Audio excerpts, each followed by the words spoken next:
Cloud9 are certainly the favorites coming into this matchup, but definitely expect the unexpected. We kind of already had a bit of that here. We'll see what game one brings us as far as draft goes. Yeah, I like the point too as well about even the Gambit matchup from 2 years ago. There was the time where it's like, hey, it can be close, you know, so you have to not get too far ahead of yourself.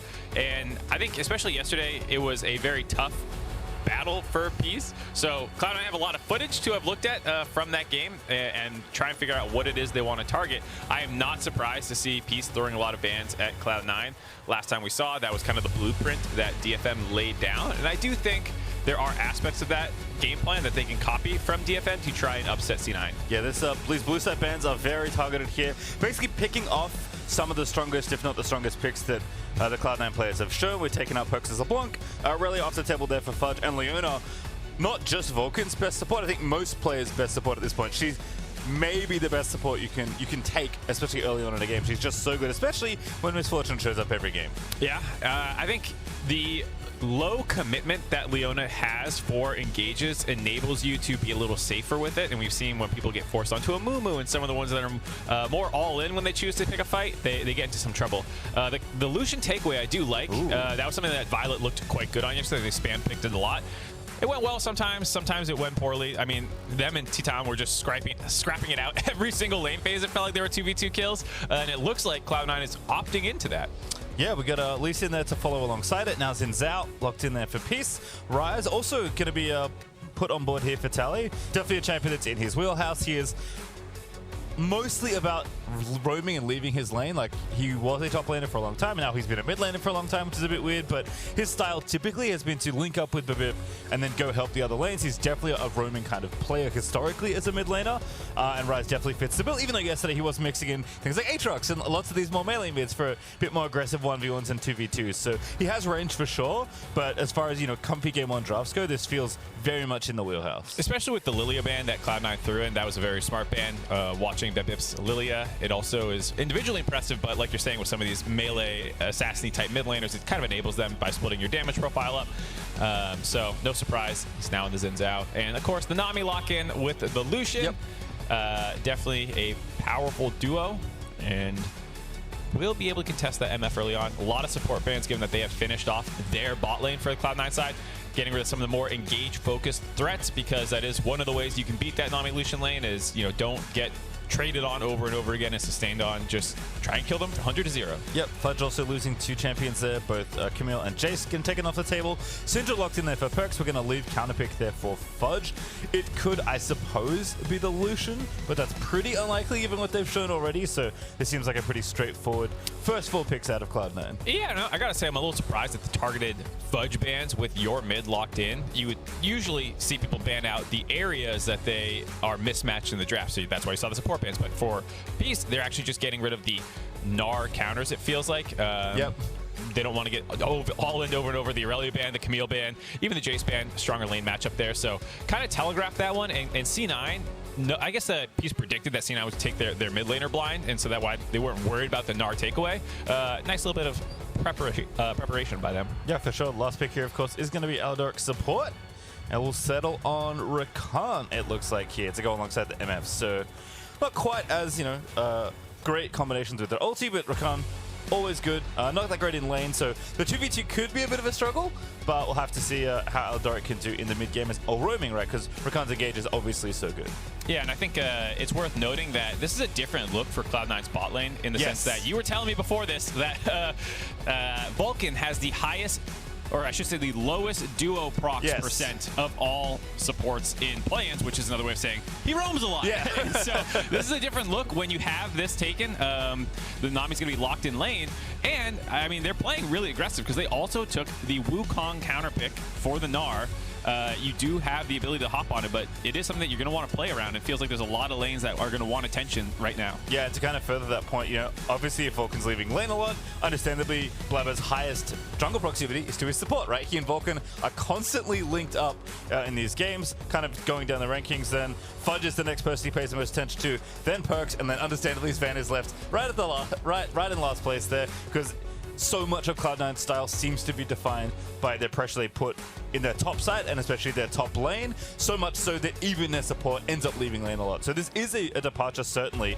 Obviously, Lucian Nami is a known strong 2v2. I think if you're trying to have a stable yet aggressive early game and kind of overpower your opponents because you believe yourself to be the superior players, which I think for Cloud9 is a safe bet, at least coming into this matchup, then sure, why not start off with something like this? Yeah, and I think on the flip side for Peace, they have a very scrappy team comp. We talked about the Rakan roams already, but Ryze and Xin have a good ability to get on the map and influence these lanes to try and protect the Gnar if there's ganks coming up there. And we were talking about Babip and Blabber being 1-2 in kills and assists at 15, which means they're extremely active junglers, and both of them are going to be going toe-to-toe. They're the matchup I have my eye on the most to try and determine how the early game is going to go. We saw Chachi win some lanes, lose some lanes, same with Violet like we covered earlier, but it felt like Babip and Tally were the 1-2 punch combination that allowed Peace to actually find that win yesterday. And so right now they have two good tools to influence this game. Yeah, we'll see how they do though, because it is game 1 between Cloud9 and Peace.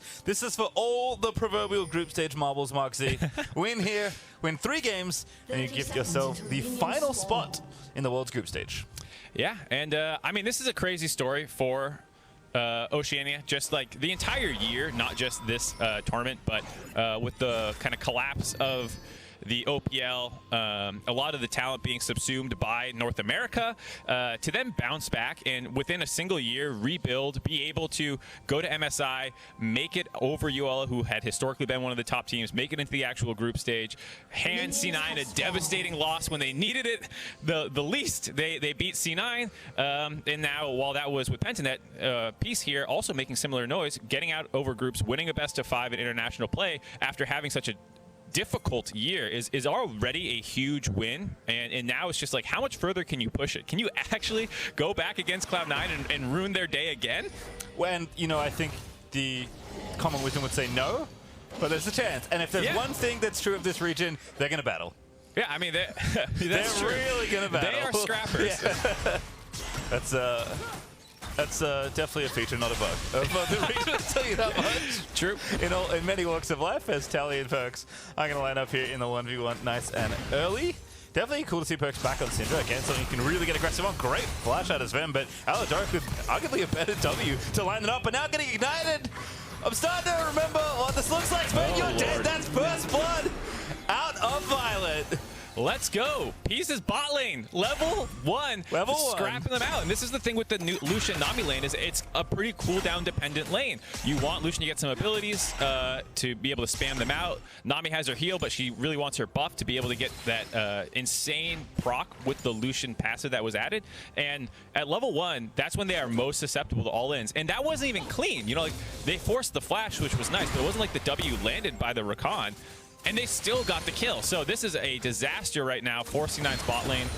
They do have a slight summoner advantage, but you can just see how well they understand, like, we don't even need to be that clean. We can kind of ignore the Nami here. And this entire time, Violet does a good job trading autos on Sven while Sven was trying to walk forward and punish Alidoric. Hold on, not done yet. Mid lane, 1v3, Alidoric with a fat roam there. Perks is going to die for second blood as Babip picks that one up. God damn, their name might be Peace Pastry, but they woke up and chose violence. You'll have to see. I mean, this is what we expected. Like, I think as far as, like, what a Peace's best chance in this matchup, but we saw this yesterday as well. Like, get aggressive in the early game. Like, you heard it from the Jets. Yes, their team fighting is good, but it's way easier to team fight when you're ahead. Yeah, and I gotta say, we were talking about the Rakan roams. I didn't think they'd be coming in level 2 necessarily, but you just killed bot lane, and you instantly spread that pressure around to mid lane. That's also flash and TP down for Perks, so I would 100% expect a repeat gank at some point. And so C9 really have to focus on stabilizing their bot lane, get some wards out, make sure that you don't fall to a Babip gank in any of these lanes. Oh, we're at it again. Alidoric just doesn't miss apparently, but now it's banging to turn it back around. Vulcan repays in kind with the bubble. Ignite is down. Last auto is good. Cloud9 going to get themselves on the board. See, Sven throwing up the surrender flag. The Ram is okay. C9 showing. We still got some fight in us. Don't panic quite yet. This is the thing that we saw yesterday a lot with Peace's bot lane was you just, even if they get the first kill, you know, who knows what's going to happen from there. T-Time and them were trading blows back and forth, and it seems like we're going to be getting more of the same so far in this series. You know, Violet and Alidoric can absolutely make plays and find kills, but they are just as susceptible to getting 2v2 killed right back sometimes. Yeah, and didn't cost, I mean, didn't have really summoners to burn, so it didn't cost Cena any, of course. So getting a kill back is going to stabilize the gold difference, actually. Peace only up about 200 gold. Definitely the farm difference starting to grow a little bit there in bottom side as well. Not sure what happened. I guess Aldoric's roam probably made the reset timing a bit wonky there for Violet. That was also into a wave. C9 were pushing a little bit right there, and so Violet dying as the wave was coming in is what's mostly resulting in that, you know, slightly more than one wave CS gap. All right, top side I haven't seen too much, but Tachi and Fudge is probably something we'll be looking at throughout the series. Definitely not in this game, though. Much more of an agreement to kind of farm it out a little. Yes, Wukong is counter picking here, but Wukong, as we've discussed, is not really a champion that, at least in the early levels, really tries to smash you. With jungle help, and especially once he has 6, it's different. But Babip, once again, flashing on top of Vulcan, gets the knock up there, and that's it. Tally is going to pick up a sitter. Man, I love it. Babip calls the flash before it even comes through. He flashes predictively, knowing that Vulcan's going to go in that direction. I mean, he was cut off no matter what. There was no direction he could flash, and the play's not over now. Yeah, 3v1 here now for Sven. No flash, does have exhaust, but he's going to have to try and get it out now. 4v1, pretty impossible, and indeed it will be Violet who's going to grab that kill. Nice use of transitioning the kill from mid lane. Vulcan's death means there's no way for anyone to be bot lane. Plus, they had control of the bot side jungle, so they just naturally roam down there on the wave. Ooh, Fudge getting aggressive, forcing a flash out of Chachi. Nice little move in the 1v1, and Blabber actually trying to complete it all up here in top lane. Needs to line up the Q, sees him there in the fog of war, gonna walk up, get the Q, force the hop, and now they can be patient. Wave's not in the best spot, but now it's a 4v1 on the cross map here out of Cloud9, and Perks is gonna make that look easy, grabs the kill for himself. So this is one of the saving graces for Cloud9's composition. They do have an extra point of pressure on the map, and that is in the top lane with Fudge's Wukong. The fact that they kill Chachi and, you know, Fudge forced the flash earlier means that with Fudge's flash ultimate coming available, this is a very susceptible gank to pull off, susceptible to a repeat gank, I should say. You know, the only problem is, like, can you afford to bring Blabber up there for extended periods of time while bot lane is in such a difficult position already? You have to be very careful with your timing windows, because otherwise, as you can see here, Tally knows there was no pressure on the bot side. He can camp this jungle. Yeah, if Nami walks through the shrubbery, he's indeed going to get ganked by Rise. Also, of course, that top lane pressure does lead to an easy dragon pick up there for Peace, so nab the first dragon for themselves pretty early as well. So definitely starting off a potential quick soul there if they can grab the rest of them, of course. And Sven isolated for a little bit, but Nami going to be back down here.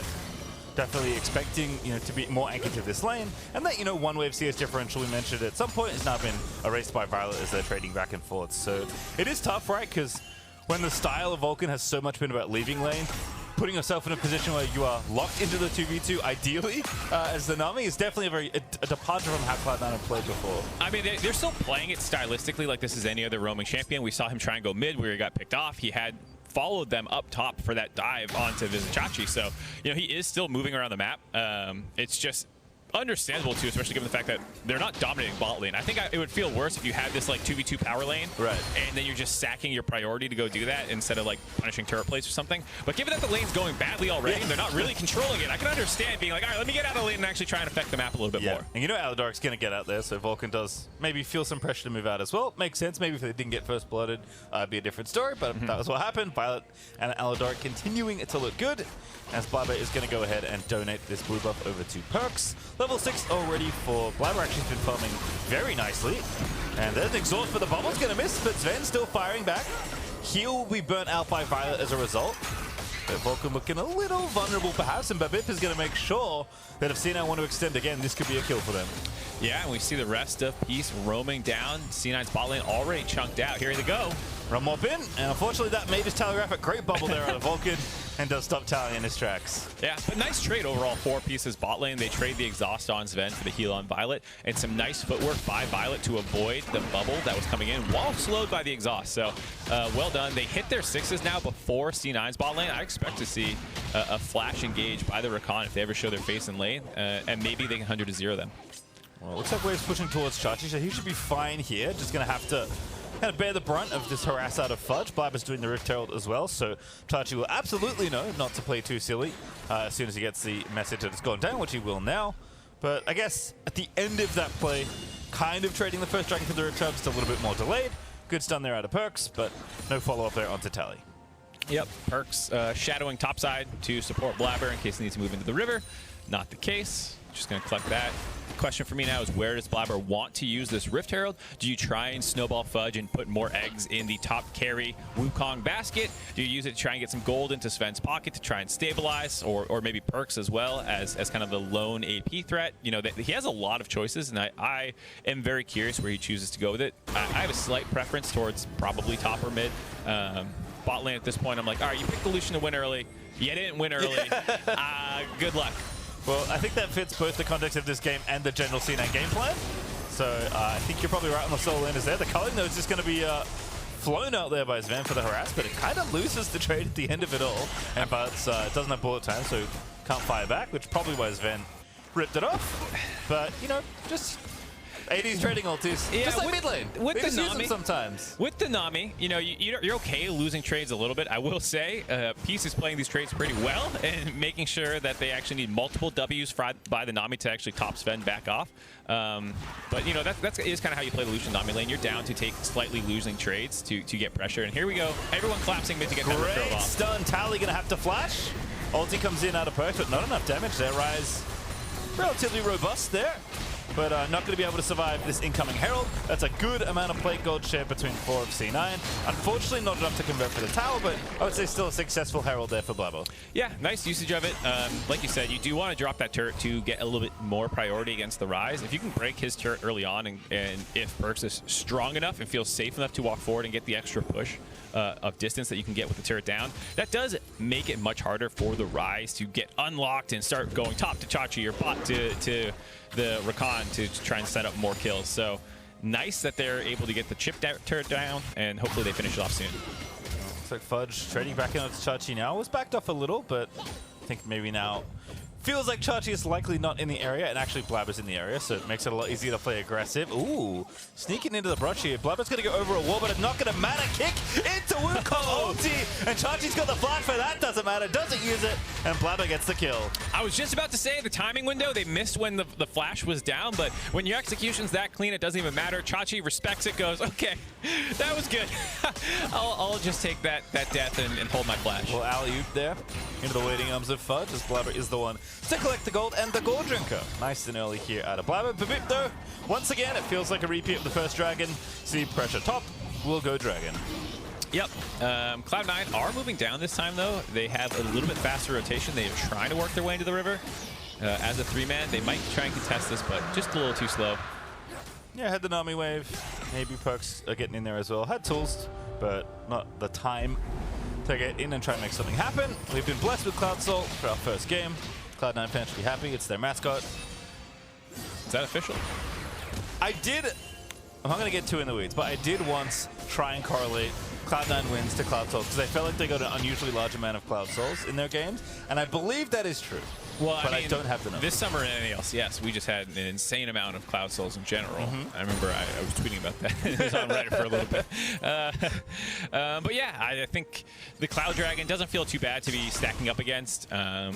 You know, it is strong in this team comp, I think, to have what will probably be a little bit more macro focus of a game plan with these pickoffs with the Rise and stuff that we're talking about. The fact that Tally is doing quite well means that he can become enough of a threat to go 1-3-1. You know, you'll probably be facing up against the Wukong, and I think a lot of that will be about who gets further ahead, because at the same time, Fudge is also doing quite well, and who ends up winning that 1v1. I'd have to see it play out. At that point, it would really depend on items, I'm sure. Yeah, I mean, Sunder finished a Fudge, but Tally likely not too far away. Stun is nice there for Perks. Tally is going to get hit up there, and Blabber now doing more than enough damage as Perks gets the final Dark Sphere to grab the kill. As much as that cannon creep tried to save Tally's life by blocking the Q by Blabber, not enough. And just too much damage right now. Finish him off. And there they go, breaking that mid turret, like I said, a very high priority objective for Cloud9 against the comp that Peace has. Yeah, really nice actually, and it is nice to see Cloud9, you know, playing through this Syndra a little bit more. Syndra doesn't need the help, but often is very good if you get it. That is beautiful out of Aladoric, though, as Violet is going to take out Sven. Too easy there. Aladoric comes flying in from, I don't know, 6,000 units away, locks him up, and then Violet's QR combo is all it really takes to finish him off. Nice and easy there, Sven. I would say hold on to both his summoners, but I think the reality is he just didn't get a chance to use either of them. Nope. So, has him at least for the next time, but doesn't live through that one. Gale Force now finished for the misfortune there as well, so you can expect similar looks to that one out of MF and Rakan. Violet has not shied away from being aggressive. In fact, again, that is kind of the calling card of Peace from their best of 5 yesterday. Yeah, and with MF and Gale Force, you can do some nice auto Q Gale Force little combos to chunk people down quite heavily. I was watching Doggo do that a bunch of times yesterday in their series. Unfortunately, knocked out here earlier on in the day. But Violet will try and pull off the same sick MF combo. All right, Fudge misses the initial spin. Spins on the rest of the wave, and I think any potential play that was brewing in the top lane has dissipated as Vulcan and Blabber are once again on the top half of the map. That leaves Sven here alongside Perks, though, but he's all the way back to the blue buff, which is quite a bit safer, but this is going to mean that Peace do get this tower that they've been looking for. It really is kind of mid lane versus bottom lane right now. Peace have put a lot of attention down here since getting that first blood, which makes sense. But Cloud9 looking to collapse here. This blue buff steal might be a little bit greedy, but Peace should be able to get it. Can they get away with it is the big question. There's Bibit with a smite, but Blabber lining up that Q does find it, but no follow-up there. A little dicey. Peace had waited a moment on trying to find a pick-off instead of just going straight for the buff steal. You know, that was a nice call-out by Babbage to try and land the W onto Blabber, or excuse me, Sven, and maybe get a free kill off that, but that did delay it and made C9 have a little bit enough time to come down and contest, but they sneak out with the blue buff just fine, finish off the bot lane turret. They reset on the map now, next dragon in a minute about, and so you can expect them to start focusing on getting this vision control down on the bot side. Right now it is heavily dominated by Cloud9. They're going to want to get a lot of that. And maybe Cloud9 fight this, or they might continue to try and go top and finish off that next outer turret. Yeah. Or they're just going Rift Herald right now. Ooh, Chachi actually starting it up. So I like this. Trying to take this Herald maybe before everyone's set up for it. I mean, they've still got time to go back to the Dragon if they don't lose too much time here, but Blabber might be looking for a steal. TP it for Cloud9 means they're committing for a fight. That's Fudge on a nice flank ward. Stun lands in onto Bibip. That looks like a kill on my screen, but can they finish it up? Bibip pops the ulti. Q's gonna miss. He dodges everything. Bibip somehow maybe gonna get his way out of there as Aladoric tries to come back through. Tidal Wave there's gonna cancel the MF ulti, but they've gotten away with it. Blabber can't find anything. Yeah, it's a robbery by Peace there. I think C9 was probably having a similar read to me. It's like, okay, we're going Dragon, and Peace find a window to start that off. They start getting a lot of the damage down onto it. C9 react. I mean, they did have Fudge in the bot lane. I think potentially to be prepared for that TP play, but the rest of the Cloud9 was just not in position quite yet. And Tally's out of there. Just going straight back to the bottom wave. I think they've accepted at this point that they cannot get back to the Dragon, although Cloud9 gonna start it up soon. Yeah, Peace just giving it up. You can see plenty of players topside not interested in getting extra greedy for this objective after they got the other one, but nice for them to get away with that one, let's call it. Yeah, that could have gone a lot worse. Yeah. They get out, they get the Rift Herald charge, dropping it in top lane, try and get some of this gold in their pocket. I would say that they have a little bit better scaling in air quotes, tentatively, as we see Perks trying to get a little bit of chunk here. You know, they have the potential 1-3-1 setup if they get really far ahead, or a 4-1 where you just split the rise. Babbitt, whoa, buddy. Goodness, that damage is big. One last Dark Spear is enough. Perks lines it up and knocks down Bibib. Wow, I thought in the 1v3 I was safe to be making a larger point, but Perks shows that Babbitt has to be careful. They also knew his ult was on cooldown from the top lane situation of getting out of the Rift Herald, so Perks could use his full combo, finish him off.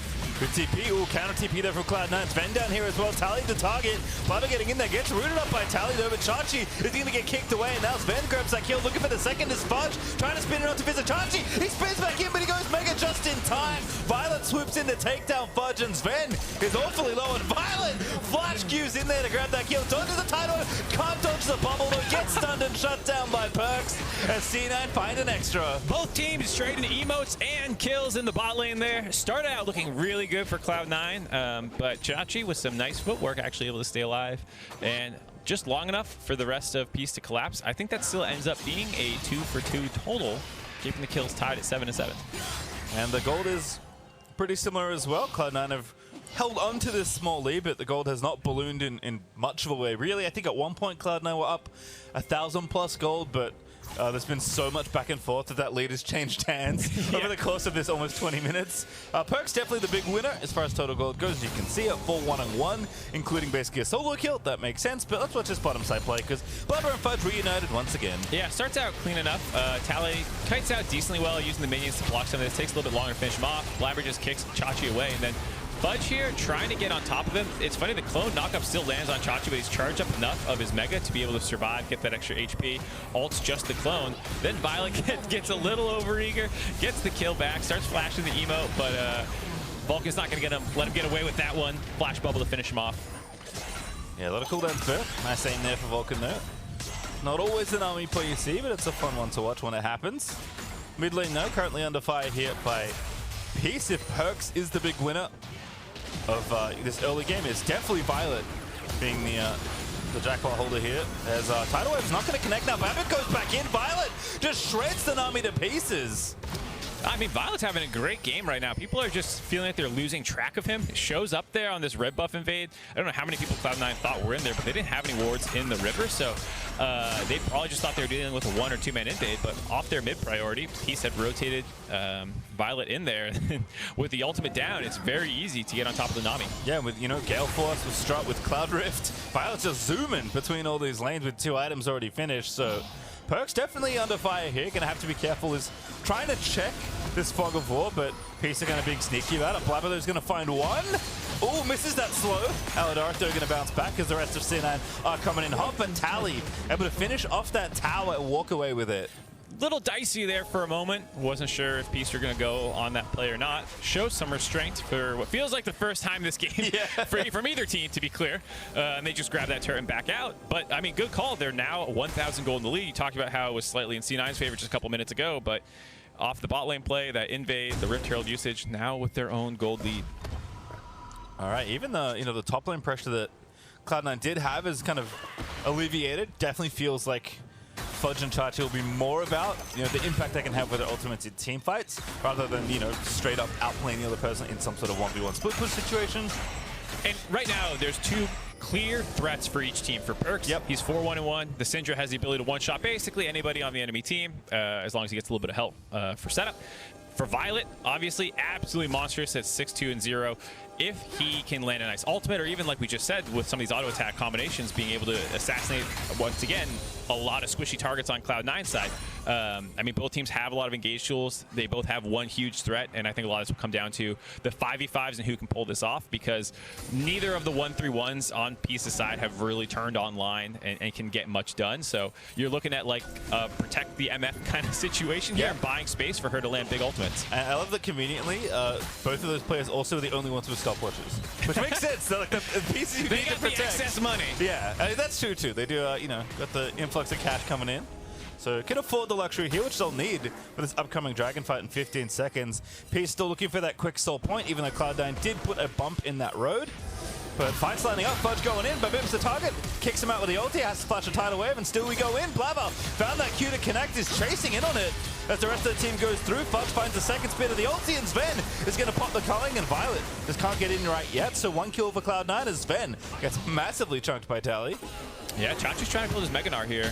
Doesn't have enough to force right now. There they go. Very nice. Meganar, not enough. There's the ulti out of Violet, but it can't quite connect as Perks unstoppable. Blabber still going. Every Q is going in, and finally, just barely doesn't get punished for that one. Bit dicey there, but with the Nami heals and the shield from his safeguard, able to stay alive. Cloud9 find 2 kills, and will be able to grab the dragon on the tail end of that fight.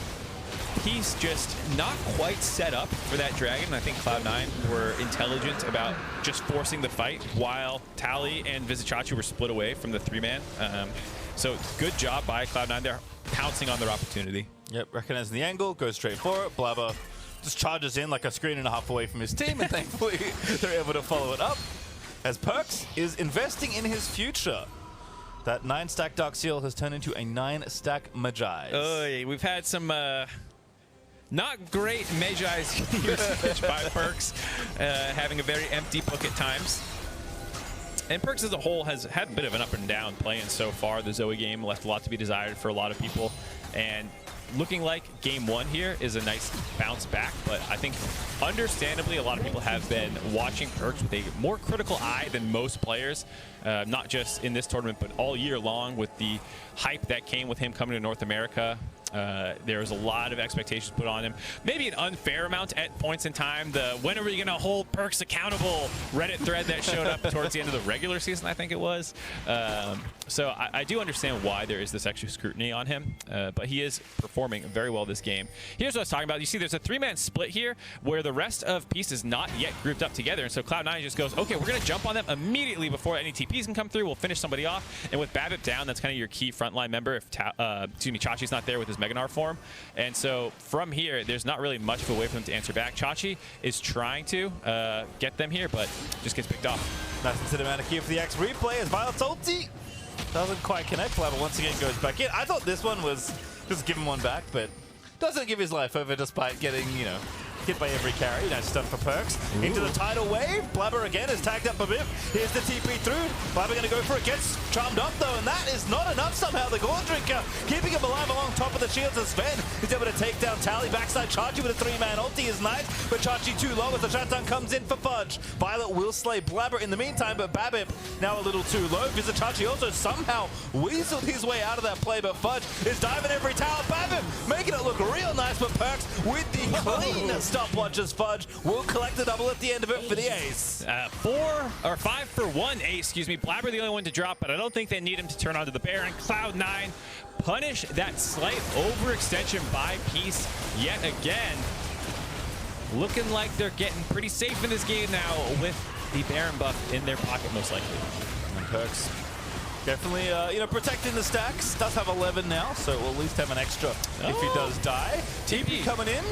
Perhaps ambitious out of Tally, but Rise isn't bad. Everyone's pretty low.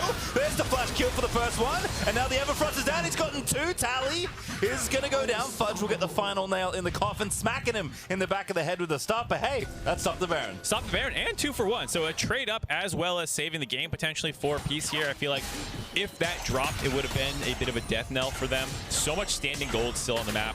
Only 1 turret down in C9's favor versus the 4 for Peace, who are still behind in gold. So a lot of gold will be flying in their pockets if Cloud9 grab that one.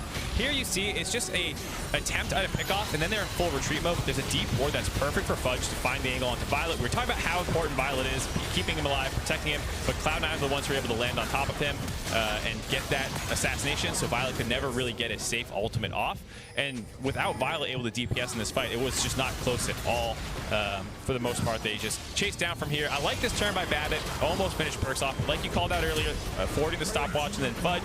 Good target selection, realizing that, hey, I can just flat fall up here. Hold on, not done yet. Oh, Fudge going in to visit Chachi. Meganar is not going to be enough to survive this. Does get stunned by the Syndra Scat of the Week at the end of it all, and Fudge now dominating. Picks up kill number 6. I don't know what Chachi was doing there. The rest of his team was resetting on the map. He was pushed up somewhere in mid lane, coming out of the replay in a bit of an awful position now. And next Dragon in a minute. I don't know if C9 want to force onto the Baron again and just keep trying to find these pickoffs because they do have a very good pick team. Sven, ooh, getting in there. Nice and aggressive. Tally, though, firing back. Everfrost out's going to force the flash. Tally, now they're going to take down Vulcan. This Rise is possessed. Violet takes down Sven. Realmwalk going to try and pick off Vulcan, but Vulcan now running towards the safety of the Cloud Rift. Does speed away to the bottom side of the map. Okay, who's paying who there? Sven getting really over-aggressive, just trying to find people in that little corridor, not knowing that the rest of Peace was on their way. Did lose his flash, died, got Sven or Vulcan to lose his flash as well, and so that's going to make it a lot harder for them to team fight from here. A lot of flashes down from both teams with this Cloud Dragon coming up. C9 sacking that to go get some Baron pressure. Yeah, Sven will be back up in time for the Dragon. Potentially, it's going to spawn about when he's up, so you know he's still going to have to walk over. So it will be a temporary 5v4 for Peace, and looks like Cloud9, as you said, aren't even going to go for it. Just going to go ahead and give Soul Point away. It's not the Soul itself, so perhaps not something you need to fight for. And at least choosing to set up early for the next objective, which is going to be that Baron, like you said. And Tally, just a really nice punish there. I mean, we were talking about this Rise kind of being out of the game. You know, he doesn't look like that much of a threat, but he's still showing in team fight situations he's quite competent. The TP into the Baron to save that one, and then there, the punish onto Sven, set up by him in particular. So Tally becoming a bit of a force himself this game, emerging as the second threat, where Fudge, with that flank, has absolutely rocketed up the scoreboard. 6-1-4 now, 2 items complete. Both teams trying to get their second threat online, it feels like. Who's going to help the main carry of Violet and Perks? Yeah, unfortunately, you know, Tally has risen up to the occasion alongside Violet. Violet does now have IE alongside some components of item number 4. So he's definitely feeling good there. But Sven trailing behind still. I mean, it makes sense given how the matchups kind of happened throughout this game. But, you know, it's Perks and Fudge the one's going to have to do the heavy lifting here in the later half of this mid-game. As we line up for, you know, almost 30 minutes through. Definitely looking at the first Baron now as being a very important objective, especially between dragon spawns. So we've got 4 minutes, definitely more than enough time to go ahead and try and take this objective. Yeah, it was cool seeing those gold numbers there. Violet and Perks both extremely close. They're north of 12K, I think both closing in on 13. And then the second threats as well around 11K. So you can see how the gold allocation is actually making this a pretty close game with multiple people having carry threat. And like you're saying, I feel like it's just going to come down to a team fight. There's needs to be better setup on Peace's side. That last Dragon attempt, that was like kind of the last really set team fight that we really had, was one where they just need to get Chachi and Tally together. I think you want to fight front to back for the most part. If Chachi can build a fat Mega Gnarl, that's great, but... Ooh. Sven, the one to face check there. Blabber going to try and punish it, but there's the charm in onto Blabber. Goes into stasis, but I don't know if he can really get away. It does have teammates, flashes off, safeguards away, and now the stun onto Blabber bad as Sven. He goes back in for the calling. Perks sets it up for Sven there, and he's able to knock it down after a very loose-looking engage. As Perks is still looking for stuns, but not going to land them. But Sven is he's playing with fire today, let's put it that way. Both 80 carries are playing engagers in that fight, just auto-attacking each other down, and the rest of their team's like, okay, I guess we're fighting now. Unfortunately, for Peace, they could not find the cleanup kill, whereas C9 barely able to get it. Blabber almost got himself killed as well, but was able to flash safeguard out of there, whereas BABIP on Xin Zhao does not quite have as many defensive tools and gets caught out. Chachi again gets stunned, bubble. Perks does have ulti, but it's going to be a lot to get through. Actually lets it rip it. Mega Gnarl quite a bit tankier than Mini Gnarl, so Chachi will live through the combo. Yeah, Chachi again. I think there's been a number of times in this tournament you can tell that he is a substitute. Yep. And is on different pages. Here we see that fight again. You see the both 80 carries, face checking, trading autos, getting down pretty low. Both junglers try and finish the kills off. From here, BABIP probably, you know, he just keeps walking forward where the rest of the team is oh, it's just the stun actually that sets him up. Can't blame him. Syndra over the wall. Everyone's been there before. Just no way out. And maybe Violet could have worked in an auto attack, cancel his ult early, but he was so low he was scared to walk up to Blabber and have Blabber just suicide kill himself to finish off the Violet, so backed off there. Well, the Winions put in some work there on top side. Perks and Chachi once again, but there is Nami behind this play as well. Perks is level 17, by the way. That is currently the highest in the game, 5-1-4, with 700 extra gold, and most importantly, still keeping hold of that book. True. 15 pages now. Doing a lot better with it this time, more responsible with his library card. And like you said with the levels, Tally does match him at 17 now, both top laners at 16. The big one is Violet, can he get 16? Adds a lot. As an 80 carry, a lot of times for 80 carries, level 16 is like, well, whatever, I'm an auto attacker, but does matter a lot for the MF here. So gonna hope they can get that one onto him before the dragon spawns. I don't know how far away he is. He is insanely fed, so I wouldn't be surprised if he was close. See, this wave not gonna be enough. It does quickly dispatch of that. 40 seconds is set up for what could be the Dragon Soul here for Peace. It's been a very back and forth affair. Cloud9 still ahead in gold, but really not by much. It, you know, 32.5 minutes through, 2,500 gold up or so is not a big lead. Definitely has been way more about, you know, positioning and execution and who is more far forward in some cases. Everyone is very willing to engage. Even Blabber has almost felt like the primary engage for a C9. Not in the sense that he's forcing the big engagement, but he is supposed to go in a lot of cases. By the way, this is one of those examples. Into the tidal wave we go. Sven has to get in the arena to have to fight here, and now Fudge is going to flash through BABIP. Protected in the little circle of his ulti, but Aladoric not so lucky. And Fudge now going to spin through and try and finish off the rest of Peace. Chachi does transform, but Blabber tags him, and he's going to get backed up by Fudge as Sven takes out Tally, and it's only Violet left alive. Cloud9 pulled the trigger on that fight. Blabber flying in there and just kicks Babbitt in, and then Babbitt's stuck a little unsure what to do. He drops his ultimate, and then does he try and run out? Does he try and force the fight? Decides to go in. Aladoric is on the same page, but unfortunately whiffs his engage, and from there, it's just a disaster of a team fight. Now Cloud9 are going for the inhibitor. That is positioning to end the game.